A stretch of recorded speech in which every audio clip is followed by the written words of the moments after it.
ఈ లోకంలో అత్యంత శక్తివంతుడైన ఒక దేవుడు తన శక్తినే మరిచిపోయాడు. బలహీనుడని కాదు, అహంకారం లేనివాడిగా ఉండటం వల్ల. ఆ దేవుడెవరో కాదు, అంజనేయుడు. పర్వతాలను ఎత్తినవాడు, సముద్రాన్ని దాటినవాడు, దేవతలే ఆశ్చర్యపడ్డ శక్తికలవాడు.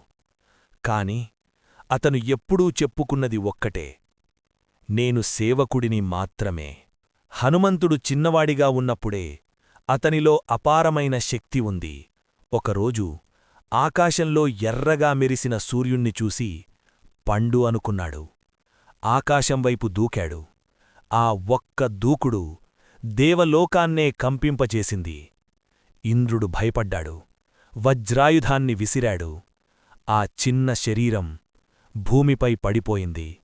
అంజనాదేవి విలపించింది. ఆమె కన్నీళ్లు సృష్టినే కదిలించాయి. అప్పుడు దేవతలకర్థమైంది, ఈ శక్తి నియంత్రణ లేకపోతే లోకం నిలవదు. అప్పుడే బ్రహ్మదేవుడన్నాడు, ఈ శక్తిని దాచాలి. అవసరమైన సమయానికి మాత్రమే వాడికి గుర్తురావాలి. అది శాపం కాదు, అదొక రక్షణ. ఆ రోజునించి హనుమంతుడు తన శక్తిని మరిచిపోయాడు. కాలం గడిచింది. హనుమంతుడు పెరిగాడు. కాని అతనిలో అహంకారం లేదు. తన శక్తి గురించి కాదు, తన స్వామి గురించి మాత్రమే. రామనామమే అతని శ్వాస. రామసేవే అతని జీవితం. అతను బలవంతుడని కాదు, భక్తుడని మాత్రమే తెలిసింది. అప్పుడు లోకం వణికిపోయే వార్త వచ్చింది. సీతమ్మ అపహరణ. ముందు అపారమైన సముద్రం, వెనుక వానరసేన. భయం, సందేహం. ఈ సముద్రాన్ని ఎవరు దాటగలరు? అందరూ ప్రశ్నించారు.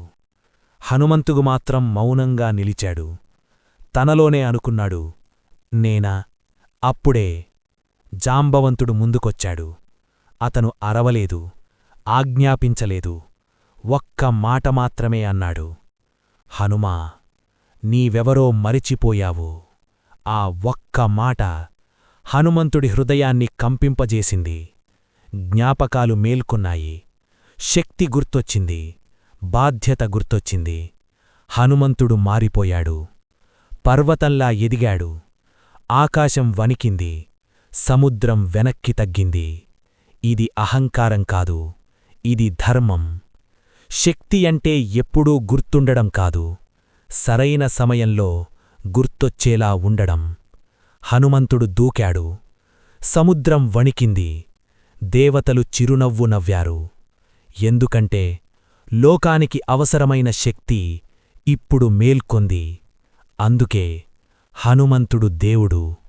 అందుకే హనుమంతుడు చిరంజీవి.